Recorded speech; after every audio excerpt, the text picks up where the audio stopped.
ஒரு காலத்தில் காஷி நகரத்திற்கு அருகில் ஏழ்மை நிறைந்த ஒரு சிறிய கிராமம் இருந்தது. அந்த கிராமத்தில் மருதன் என்ற ஏழை விவசாயி வாழ்ந்து வந்தான்.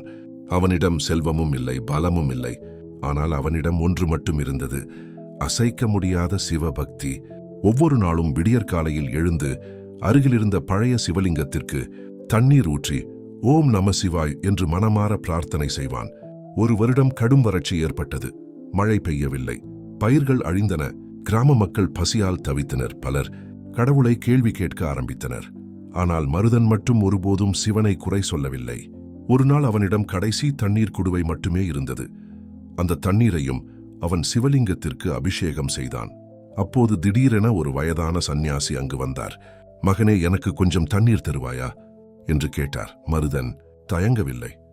இது என் இறுதி தண்ணீர், ஆனால் நீங்கள் குடிக்கலாம் என்று சொல்லி சந்நியாசிக்கு தண்ணீர் கொடுத்தான். அந்த நொடியில் அந்த சந்நியாசி சிவபெருமானாக மாறினார். அவரது நெற்றியில் 3வது கண் பிரகாசித்தது. டமருகம் ஒலித்தது. ஆகாயம் முழுவதும் ஓம் எனும் நாதம் கேட்டது.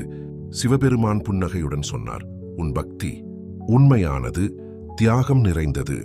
இனி இந்த நிலம் எப்போதும் வளமாக இருக்கும்.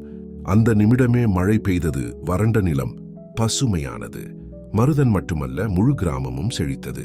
அன்று முதல் அந்த கிராமம் சிவகிருபை பெற்ற ஊர் என்று அழைக்கப்பட்டது.